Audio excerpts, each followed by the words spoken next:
মানুহবিলাকে নিজৰ ফলীয়া কৰি গৈছে এই যে সিহঁতে লাইফত আৰম্ভ কৰে শাসন কৰাৰ বাতৰি এনেকৈ অতি কম সময়ত গোটেই ভাৰতবৰ্ষ দখল কৰি শাসন কৰা হয়। এনেকৈ শাসন কৰি প্ৰায় ২০০ বছৰ আমাৰ মানুহবিলাক লাহে লাহে চতুৰ হ'ল। কিন্তু গম পালে নিজৰ দায়িত্ব কৰ্তব্যৰ কথা গম পালে, অধিকাৰৰ কথা গম পালে, তেতিয়া প্ৰথম অৱস্থাত অনুমতি দিয়া নাছিল। যি নহওক বহুত দিনৰ ঘূৰি যোৱাৰ পিছত অসমত এটা অভিভাৱক আছিল। সেই সময়ত আমাৰ লগা আছিল বেছি মনত আছে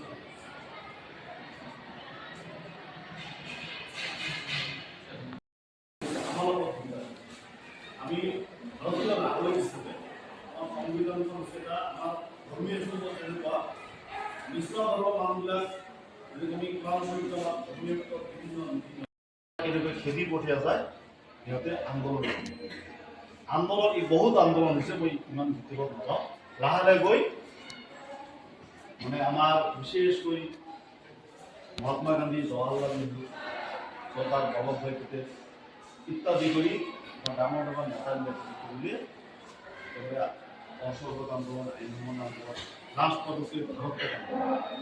ভাৰতত্যাগ আন্দোলন কৰি ব্ৰিটিছক এনেকুৱা এটা সময়সীমা বান্ধি দিলে। মহাত্মা গান্ধী কি কৰিছিল? শ্লোগান এটা দিছিল, মনত আছে? জুনত 1942 চনৰ স্বাধীনতা দিন এটাৰ পদক্ষেপ লোৱাৰ কাৰণে 1946 চনত তোমালোকক স্বাধীনতা দিয়া হ'ব, মানে আমাক কৈ আছে স্বাধীনতা দিয়া হ'ব। স্বাধীনতা দিয়াৰ লগে লগে ইমান ডাঙৰ এখন দেশ পৰিচালনা কৰাৰ কাৰণে নিশ্চয় এখন সংবিধান লাগে।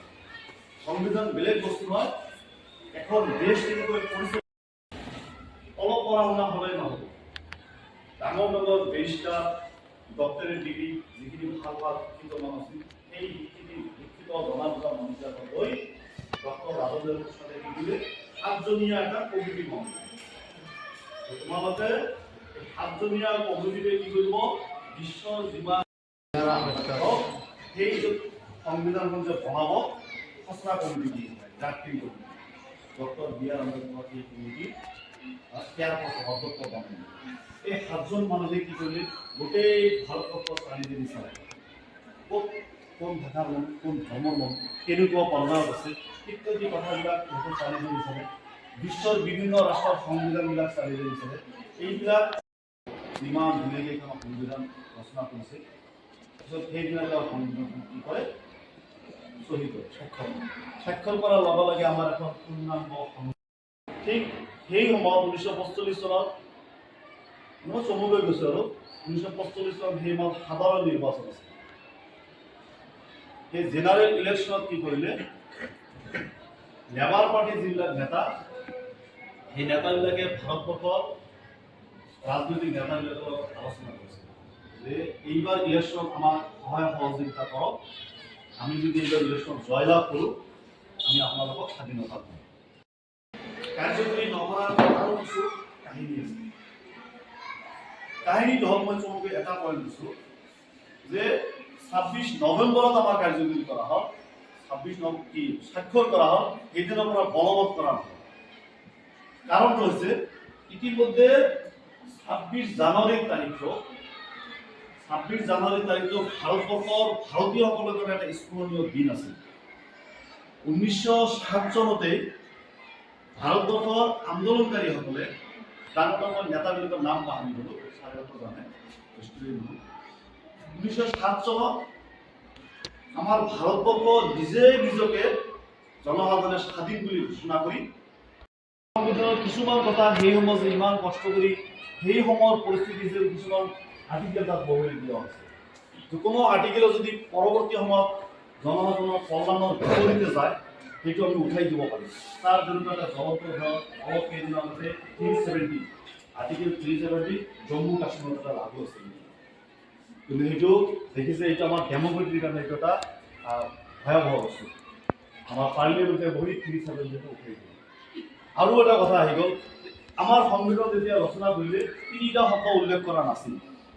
সমাজবাদী ধৰ্মনিৰপেক্ষ আৰ ওটা কি স্যাৰ সমাজবাদী ধৰ্মনিৰপেক্ষ অপৰাধ সংশোধন কৰা হয়েছে। সংশোধন মানে কি জনসাধাৰণে য'ত অসুবিধাত পৰিব পাৰ্লিমেণ্টে সেইটো জনসাধাৰণৰ অসুবিধা য'ত দূৰ কৰাৰ কাৰণে সেই এটা ধাৰা বা এটা আৰ্টিকেল সেই তাত বহৰি দিয়া হয়। যিটো অসুবিধা কৰিছে সেইটো সংবিধানৰ পৰা গুচাই দি আছে। মুঠৰ ওপৰত আমাৰ সংবিধানটো বিশ্বৰ ভিতৰত একেবাৰে খুব আটক ধুনীয়া এটা সংবিধান হিচাপে এতিয়া প্ৰতিষ্ঠিত হৈছে। বিশ্বৰ বেলেগ ৰাষ্ট্ৰবিলাকে আমাৰ সংবিধানটো ফল' কৰি আছে।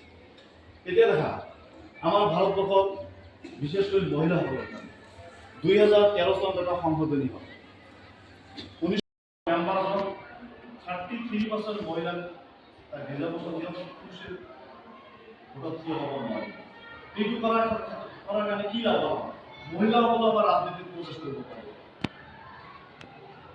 আৰু এটা বিল সংবিধানৰ কিয় আমাক জানিব লাগিব। আমাৰ অসম সমাজৰ যিখিনি অশিক্ষিত মানুহ আছে এই সংবিধানৰ কি আমাক অৱগত কৰিব লাগে। আমাৰ অধিকাৰ কি দেশৰ প্ৰতি আমাৰ কৰ্তব্য কি সংবিধান কৰিলেহে আমি গম পাওঁ। গতিকে পলিটিকেল সায়েন্সত এইখিনি বা ডিটেইলছ আছে।